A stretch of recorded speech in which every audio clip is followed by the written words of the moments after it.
esofágica, que en algún momento vimos cuando hablamos de pirosis funcional. En todo caso, para el intestino, pues tenemos esta división: la constipación funcional, la diarrea funcional y el síndrome de intestino irritable, que tiene tres tipos, ¿no? Uno de sus compañeros lo contestó: aquel que está predominantemente con constipación, aquel que está predominantemente con diarrea y aquel que es mixto, ¿ok? Hay uno que es no clasificable, que realmente no lo tomamos en cuenta, ¿sí? Que está igual descrito en algunos libros. ¿Cómo yo diferencio un paciente que tiene síndrome de intestino irritable asociado a constipación con una constipación funcional por el síntoma cardinal del dolor? Un paciente que no tiene dolor no lo podemos encasillar dentro del síndrome de intestino irritable. Entonces, es un paciente que refiere diarrea o constipación y ya hemos descartado muchas enfermedades macroscópicas y no hay dolor como síntoma cardinal, ¿ya? ¿Cómo lo definimos? Pues, ¿ya? Es la presencia de dolor abdominal. Habitualmente el paciente lo refiere como un dolor tipo cólico, a veces tipo pesantez, y en la mayoría de ocasiones a nivel del marco colónico. En pocas ocasiones lo refieren de forma difusa. Este dolor tiene que estar presente un día por semana, al menos un día a la semana. O sea, puede estar 2 o 3, ¿ya? Tiene que estar presente en los últimos 3 meses y está asociado a 2 o más de los siguientes criterios. El primero es que está relacionado con la defecación, es decir, el dolor puede aumentarse o empeorarse con la defecación. Anteriormente se describía como un dolor que se alivia con la defecación, así estaba escrito el primer criterio, pero había pacientes que no tenían eso, más bien les pasaba lo contrario. Entonces simplemente es aquel dolor abdominal que está relacionado con el momento de la defecación. También el dolor abdominal que está asociado a un cambio en la frecuencia de las heces, y el dolor abdominal que está asociado a un cambio en la forma de las heces. Estos criterios pues tienen que estar, este inicio de síntomas tiene que ser de al menos 6 meses. ¿Por qué? Porque así hemos descartado una patología oncológica, sobre todo, ¿no? Una de sus compañeros contestó, especialmente el carcinoma. Tiene una prevalencia mundial del 11%, la incidencia más o menos va de 1.35 al 1.5%, afecta sobre todo al sexo femenino. En la patogenia influyen 5 factores. El primero es la alteración de la motilidad gastrointestinal, es decir, un paciente que tiene diarrea, pues obviamente va a tener una mayor movilización, o sea, un peristaltismo aumentado. El que tiene constipación va a tener un peristaltismo un poco más lento. La hiperalgesia visceral o alodinia, que es algo muy característico de la enfermedad y de hecho es el factor que forma parte de la patogenia que define la enfermedad.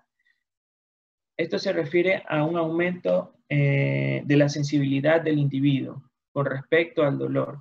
Entonces, el ejemplo más sencillo es que tenemos dos individuos, uno que no tiene la enfermedad y uno que sí tiene la enfermedad. Los dos acuden a una cena y comen exactamente lo mismo.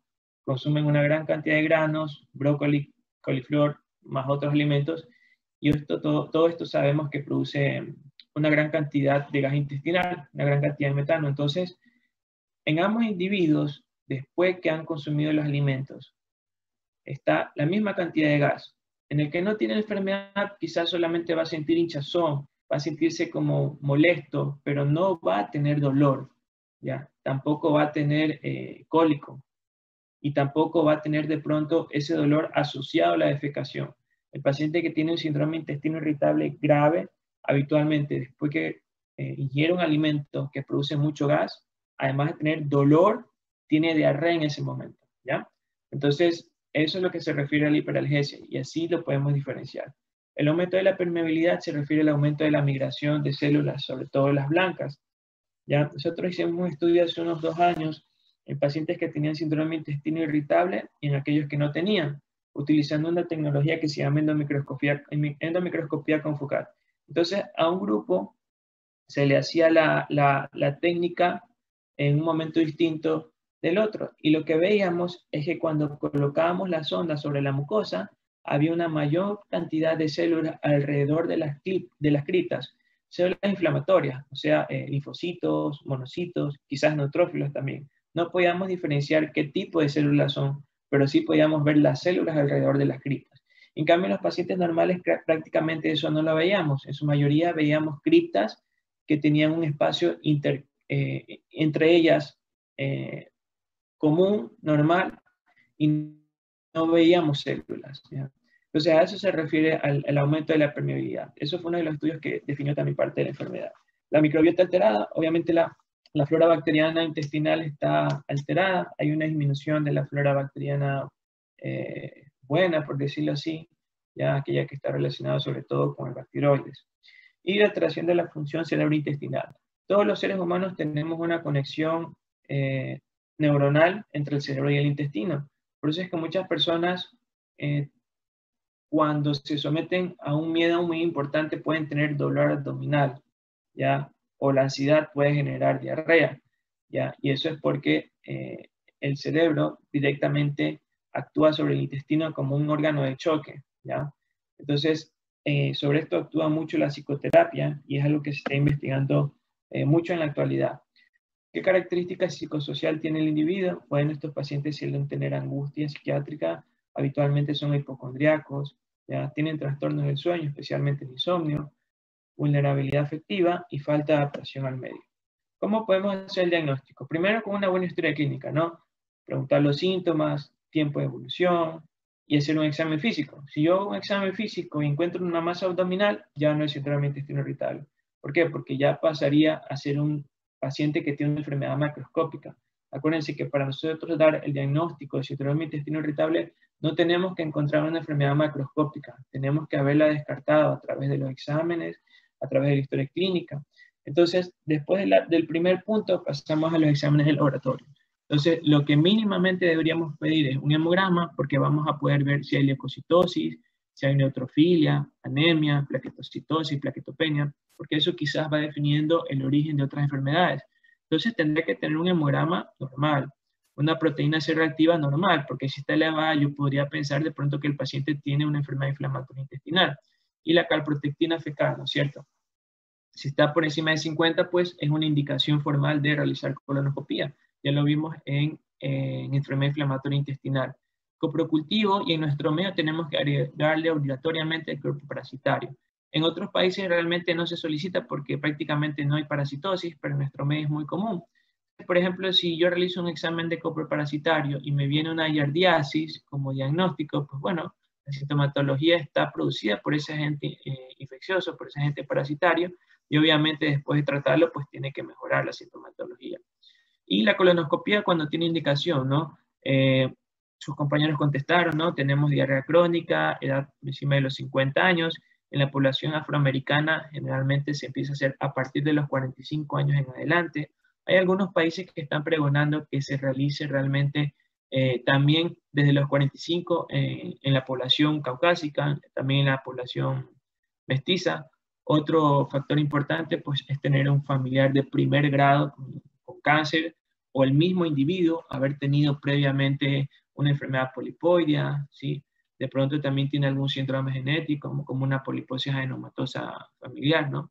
Eso también forma parte del arsenal de indicaciones, ¿no? También ustedes dijeron los sangrados, paciente que tenga melena, enterorragia, hematoquesia o rectorragia asociada a otros síntomas, ¿no?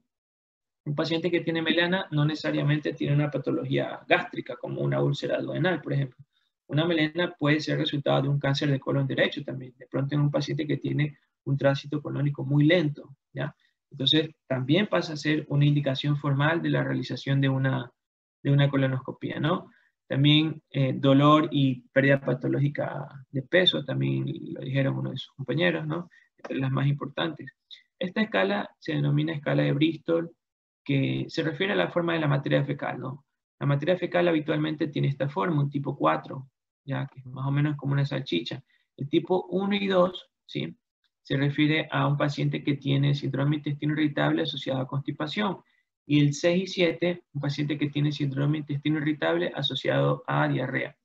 Y el mixto, pues, como ustedes ven acá en esta imagen, pues ambos, ¿no? Del 1 al 6. Pero habitualmente siempre termina predominando un tipo más que en otro tipo y de acuerdo a eso se hace la terapéutica. Hay un bajo porcentaje donde no se puede clasificar, realmente en la práctica eso no lo vemos, casi siempre tenemos cualquiera de los tres tipos, ¿no? El concepto que está en algunos textos relacionados con el porcentaje no es práctico, lo que utilizamos es sintomatología y características de la escala de Bristol. ¿Cuál es el tratamiento? Primero, modificación de estilo de vida. Obviamente, si se lleva una vida con un mayor grado de estrés, pues es un paciente que va a evolucionar mal. Suplementación de fibra en el caso de que sea necesario, restricción del gluten y el tratamiento medicamentoso, ¿no? La diarrea en el paciente que tiene síndrome de intestino irritable se puede tratar con las siguientes drogas. Los agonistas opioides, como la buperamida, se puede dar a dosis de 2 o 4 miligramos al día. En la dieta, además de no leche, no gluten, hay que hacer una dieta bajo en alimentos FODMAPs, que son las siglas de varios alimentos que los nutricionistas manejan muy bien, que básicamente hacen que se produzca una mayor fermentación intestinal y por ende una mayor producción de gas. Entonces, bueno, por decir, eliminan manzana, entre otros alimentos, ¿no? También tenemos aquellas drogas que actúan sobre la secreción de las sales biliares, las quelas específicamente, como la colestiramina. Esto viene sobre, se da 2 gramos 2 o 3 veces al día. Así tenemos acá en nuestro país como Cuestran. Los probióticos, el Saccharomyces boulardii, que es el típico Floratil, ¿ya? También hay buenos resultados con el lactosigena, que es el Vivera, y los antibióticos no absorbibles, o sea, antibióticos que no pasan a la sangre, que en su 99% de concentración actúan solo a nivel de los intestinales. Entonces tenemos la rifaximina, ¿no? Que sea de forma a veces cíclica, ¿ya? Y cuando recién se empieza a dar por primera vez, utilizamos habitualmente esta dosis. 550 miligramos, 3 o 2 veces al día. Hay estudios con 2 veces al día que va bastante bien durante 14 días. Después de eso se espera, a veces hay pacientes que suelen mantenerse bien sintomatológicamente 2, 3 semanas o a veces hasta 8 semanas, y ya cuando están volviendo los síntomas, pues se puede hacer otro ciclo. Pero si ya el paciente conoce que después de hacer el tratamiento 2 semanas, a las 3 semanas ya tiene la sintomatología, pues se puede hacer bajo el ritmo del paciente. Y no hay ningún problema en dar esta droga de forma crónica porque no va a producir resistencia bacteriana, porque no pasa a la sangre. Nosotros no podemos hacer eso, por ejemplo, con el ciprofloxacino, el metronidazol o el levofloxacino, porque primero vamos a barrer de una forma excesiva la flora intestinal y vamos a hacer que ese paciente tenga una resistencia bacteriana muy severa. Con respecto a la constipación, pues tenemos 2 drogas, el psyllium, que decían nuestras compañeras, que es una fibra, ¿ya? Si la tenemos en nuestro medio, viene como planta B, es un sobre que se disuelve con agua y siempre obviamente el paciente tiene que consumir más agua de lo habitual, ¿no? Para que pueda actuar bien la fibra. Y el polietilenglicol, que es un polvo, ¿sí? Viene en sobre, se llama Neulax en nuestro medio, ¿ya? La dosis habitual es de 17 gramos al día, aunque también la podemos duplicar de acuerdo a la sintomatología. Y el dolor abdominal se maneja de la siguiente forma. Primero con los antiespasmódicos, ¿no? O espasmolíticos. Hay varias drogas que se han ensayado, pero el que más estudios tiene y el que más se usa con frecuencia es el otilonio o butilbromuro de otilonio. Esto se usa habitualmente a dosis de 40 miligramos 3 veces al día, por 3 semanas, después se descansa y se vuelve a tomar en el momento que el paciente tiene sintomatología, porque esta enfermedad habitualmente es de periodos, dependiendo del nivel de estrés o la situación que tenga el paciente. Hay pacientes que en cambio viven con la enfermedad siempre al límite, entonces tienen que tomar de forma continua. No es lo adecuado, pero a veces es lo único que puede mejorar su calidad de vida. Entonces en esos casos lo que hacemos es tratarnos de alternar con otros espasmolíticos para tratar de evitar el efecto de la taquifilaxia. Entonces lo podemos alternar con mebeverina, ya por poner un ejemplo, o con la trimebutina también. Y si el paciente no mejora con el espasmolítico, utilizamos los antidepresivos. Tenemos 2 drogas, los antidepresivos tricíclicos y los inhibidores selectivos de la recaptación de serotonina. La amitriptilina la damos, por ejemplo, a aquel paciente que tiene el síndrome de intestino irritable asociado a diarrea. ¿Por qué? Porque la amitriptilina tiene como efecto adverso la constipación. Entonces, estamos dando una droga que por un lado va a disminuir el dolor y a través de su efecto adverso tendría que disminuir uno de los síntomas característicos de la enfermedad. Y el inhibidor selectivo de la recaptación de serotonina, como por ejemplo la fluoxetina, hay varios de ellos, ¿no? Pero este es el más común, la fluoxetina, las vamos a utilizar en aquel paciente que tiene síndrome de intestino irritable asociado a constipación. ¿Por qué? Porque la fluoxetina tiene como efecto adverso la diarrea, ¿ya? Ahora, siempre que se va a dar estas drogas, nosotros tenemos que obligatoriamente apoyarnos con el psiquiatra. ¿Por qué? Porque son drogas que no se pueden suspender bruscamente. Nosotros si hemos dado un tratamiento de otilonio a un paciente por 3 semanas, no hay ningún problema en que la suspenda y después la retome 4 semanas, 2 semanas después. No podemos hacer lo mismo con estas drogas. hay que irlas reduciendo progresivamente. Entonces, quienes tienen más experiencia en el uso, pues obviamente de los antidepresivos son los psiquiatras, ¿no? Otras alternativas tenemos la psicoterapia, terapia cognitiva, y en algunos países se ensayó el trasplante de microbiota fecal, aunque últimamente no ha dado buenos resultados. Hay muchos países donde se empezaron a hacer estudios y parecían ser muy promisorios, pero hubo pacientes que desarrollaron incluso sepsis intestinal por recibir flora bacteriana de otro individuo, a pesar de que se le había hecho todos los exámenes necesarios para descartar enfermedades infecciosas. Entonces, eso ha hecho que no se utilice o no tenga tanta cabida en esta enfermedad. Donde sí tiene mayor respuesta es en el caso de la colitis pseudomembranosa. Bien, vamos a pasar ahora a enfermedad diverticular. Voy a preguntarle nuevamente, ¿no?, a la presidenta del grupo si se ve. Voy a abrir la diapositiva y me contesta, por favor. Ok. Ya, los divertículos colónicos son básicamente sáculos, ¿no? Esta es la imagen de un colon, como ustedes ven aquí, es una U básicamente, y acá el intestino delgado, ¿no? El hilo está por este lugar.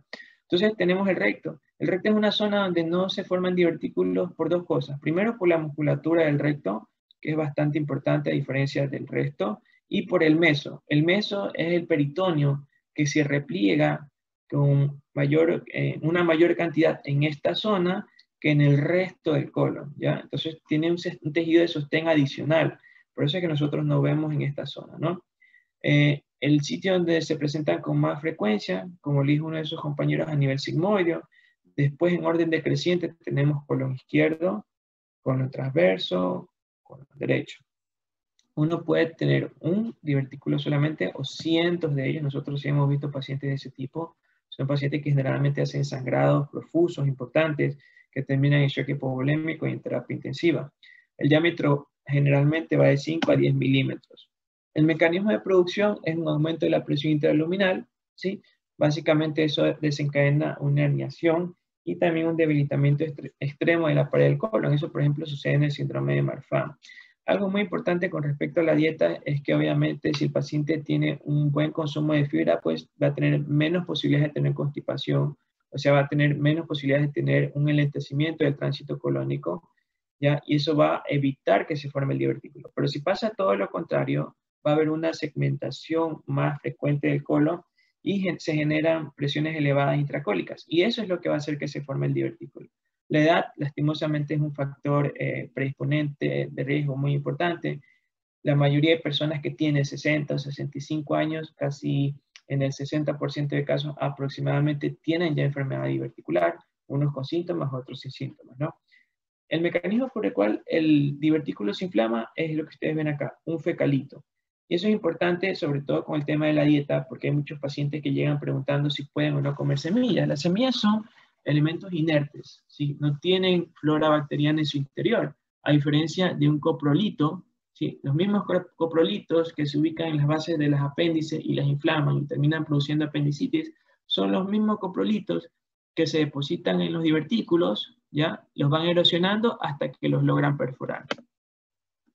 Hablamos de diverticulosis cólica cuando solamente un individuo tiene divertículos pero no tiene síntomas. Esto sucede, por ejemplo, en un paciente que se va a hacer un screening por cáncer de colon, es decir, no tiene síntomas pero tiene 55 años y durante el estudio se vieron divertículos a nivel del sigmoides. En ese caso igual se reciben recomendaciones, ¿no?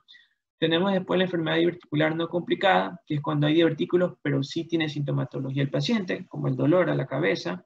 Y después ya tenemos una diverticulitis simple y complicada. La simple, que es cuando hay una perforación de un divertículo, ya único, y en la complicada ya hay una macroperforación. Y esta se manifiesta con las complicaciones propias de la enfermedad, como un absceso, una fístula, que generalmente es enterocolónica o colentérica, una obstrucción que puede ser total o subtotal, y a veces la perforación, ¿no? La hemorragia diverticular, bueno, forma parte de todo el espectro de patología diverticular. Básicamente se refiere a un sangrado de los divertículos en ausencia de inflamación. O sea, no hay pacientes que tienen diverticulitis y hemorragia. No existe eso. Solamente se pueden presentar una de las dos por el mecanismo por el cual se producen. Ya, la diverticulosis, como habíamos dicho, podía ser un hallazgo. Esta es una imagen de un colon transverso. Aquí ustedes ven los divertículos, ¿no? Quizás este es el paciente que tiene 50 o 55 que no tiene síntomas y va a hacer un control y resulta que tiene una gran cantidad de divertículos. También se puede pedir el enema varitado de colon a simple contraste o a doble contraste, ¿ya? Ahí podemos ver los divertículos, que son como estos sacos que se ven hacia afuera de la luz. En estos casos, pues, igual se le da recomendaciones, una dieta rica en fibra, incrementar su actividad física, basta con recomendarle que el individuo realice una caminata de 30 minutos al día y reducir el consumo de carnes rojas. Ahora, cuando tenemos una enfermedad no complicada, pues el paciente tiene síntomas, ¿ya? A la cabeza tenemos el dolor abdominal, que habitualmente se siente en el flanco izquierdo. Hay otros pacientes que solo lo refieren en el hipogastrio, otros que lo refieren a nivel de todo el marco colónico y muy rara vez de forma difusa. A esto se le acompaña distensión abdominal, presencia de moco en las heces, pero con un laboratorio normal. O sea, un hemograma normal y una PCR normal, que es lo mínimo que tendríamos que pedir. Esta es una tomografía, es el examen gold estándar para el diagnóstico de la enfermedad. Aquí ustedes ven un corte transversal, este es el sigmoides, ¿ya? Que tiene una inflamación de pared sumamente importante, y los divertículos que están llenos de medio de contraste, ¿no? Que en este caso parece ser un medio hidrosoluble. Entonces nosotros podemos hacer el diagnóstico, como decíamos hace un momento, con una colonoscopía o un enema. El tratamiento se basa en una dieta rica en fibra, ingesta abundante de agua, espasmolítico, ¿ya? Aquí podemos utilizar el etilonio, también podemos utilizar la trimebutina, y estas drogas que sí tenemos en nuestro medio que habitualmente las administramos de forma cíclica. El más común y el más importante es la rifaximina, igual es un antibiótico no absorbible, se usa cada 12 horas por 7 días, el paciente descansa 3 semanas y vuelve a consumir 7 días, descansa 3 semanas y así sucesivamente, lo puede hacer de forma crónica. Habitualmente el paciente lo comienza a consumir, en la mayoría de casos que nosotros vemos, aquel paciente que ingresa con diverticulitis, ¿ya? Y va a casa esperando no tener un segundo episodio, porque si ya tiene un segundo episodio de diverticulitis, pues lo más probable es que termine en una cirugía. Entonces son pacientes que van a consumir de forma crónica estas drogas. La mesalazina se puede dar también a dosis de 1.6 gramos al día, ¿ya? Hay que tener en cuenta que este es un antiinflamatorio, entonces nosotros no tenemos que darle a pacientes que de pronto hayan tenido patología ulcerativa o que ya estén consumiendo algún anticoagulante, ya estén consumiendo aspirina, porque eso va a predisponerle al paciente a tener algún sangrado. Y la gran gama de probióticos, ¿no? El Lactobacillus casei, también tenemos el Saccharomyces, ¿no? Se puede dar de forma cíclica o consecutiva. Entonces, la diverticulitis es una reacción necroinflamatoria focal que conduce a una perforación y migración bacteriana al interior del tejido graso. O sea, siempre pasa a la grasa pericólica, ¿no? La simple, pues, es más frecuente, se da en el 75% de los casos. En este caso, la perforación es limitada por la grasa pericólica y el mesenterio, y la inflamación peridiverticular es leve. En el caso de la complicada, que es la menos común, se da solamente en el 25% de casos, y acá hay una macroperforación, entonces por eso es que está acompañada de complicaciones, como abscesos, fístulas, obstrucción y la perforación libre. Obviamente este paciente va a tener un dolor abdominal más intenso, va a predecirse, va a tener como síntomas previos una alteración del hábito intestinal, es decir, días que tiene diarrea, días que tiene estreñimiento, días que tiene evacuaciones normales, anorexia, náuseas, a veces vómitos también, fiebre, y en el examen de laboratorio mínimamente va a haber leucocitosis, neutrofilia. Si pedimos una PCR, pues también va a estar alta, producto de la propia enfermedad. Entonces el diagnóstico nosotros lo hacemos a través de la historia clínica y exploración física. Obviamente hay que palpar el abdomen. Si nosotros tenemos un paciente con una diverticulitis, palpamos el abdomen y vemos que tiene un Bloomberg positivo, ¿qué tenemos que hacer? Sospechar que el paciente tiene una perforación. Entonces tenemos que pedir los estudios necesarios para poderla descartar o confirmar. Entonces podemos hacer una radiografía de abdomen de pie. Uno de sus compañeros también dijo que se puede hacer una radiografía de tórax, es verdad, a nivel de la cúpula hepática, se ve la presencia de aire, asciende, ¿ya? Eso es lo que se llama neumoperitoneo, eso quiere decir que una víscera está perforada, ¿ya? Pero el examen de elección o el estándar es la tomografía. En casos de patología leve se puede hacer una simple, pero cuando uno tiene ya la certeza de que hay una perforación, es mejor hacerla con contraste oral hidrosoluble. Eso es muy útil incluso para el cirujano. ¿Por qué? Porque si el paciente consume el contraste y obviamente va a haber una perforación, De pronto si la perforación es en colon izquierdo, porque va a ver que el contraste sale a la cavidad abdominal, no se queda dentro del colon, pues a ese sitio el cirujano va a dirigir su atención, a ese sitio va a dirigir el tratamiento, ¿ya? Porque es importante también que evidencie dónde está en demasía la enfermedad. No tenemos que hacer en esos momentos enema varitado de colon y colonoscopía porque vamos a complicar al paciente. Si un paciente tiene una perforación, cuando uno hace un enema varitado, y, además de inyectar contraste, mete aire. Aún si está utilizando doble contraste porque ahí se utiliza aire. Entonces, si usted tiene un paciente con una microperforación, al hacerle un enema varitado, ¿qué va a hacer? A producirle una macroperforación. Y la colonoscopía también. La colonoscopía insufla aire. ¿Ya? Incluso si fuese CO2, igual es peligroso. Lo mejor es esperar 6 semanas u 8 semanas a que el divertículo sane completamente y de ahí hacer la colonoscopía si es que tiene indicación. Si es un paciente que tiene 60 años y hace un cuadro diverticular, se va a tener que hacer su colonoscopia. No porque el divertículo va a terminar en un cáncer, no, sino porque puede tener en otro lugar una neoplasia, un pólipo, o no tener ninguna lesión y después seguir los protocolos de tamizaje de cáncer de colon. Esta es una imagen también de una tomografía. Estamos aquí a nivel de zona sigmoide. Ya, este es el medio de contraste que está en el interior de la pared. Aquí ustedes ven estas bolitas, ya corresponden a los divertículos. La clasificación de Heichi se utiliza para los abscesos y la peritonitis. La tipo 1 es un absceso pericólico, como ustedes ven acá. La tipo 2 es un absceso a distancia un poco más grande, que puede ser retroperitoneal o pélvico. El estadio 3 es una peritonitis purulenta y el 4 una peritonitis fecal, ¿no? En el caso de las peritonitis purulentas o fecaloides, siempre el tratamiento va a ser quirúrgico, no hay dudas acerca de ello. En el estadio 2 la mayoría de veces también son quirúrgicos y en el estadio 1 es donde se puede tratar de dar tratamiento solamente medicamentoso, conservador, es decir, cuando tenemos un absceso pequeño, pero si ya tiene más de 3 centímetros, lo ideal es que vaya a un drenaje percutáneo y si tiene más de 5 centímetros ya tiene que ir a un drenaje quirúrgico. La hemorragia diverticular tiene como factores de riesgo la hipertensión arterial y el consumo de AINES. Esto se origina por una erosión de la pared del vaso nutricio en el lugar donde discurre, ¿sí? Habitualmente esto pasa en el fondo del divertículo. Estos pacientes tienen leve dolor abdominal o a veces no tienen dolor abdominal. Los que no tienen dolor abdominal son las personas mayores. Hay urgencia defecatoria y presencia obviamente de sangre en las heces, que puede manifestarse a través de enterorragia o hematoquesia. En ese caso sí está indicada la colonoscopía. ¿Por qué? Porque acá hay una inflamación diverticular. Acá hay un sangrado, que son cosas totalmente distintas y no se pueden presentar las dos cosas al mismo tiempo.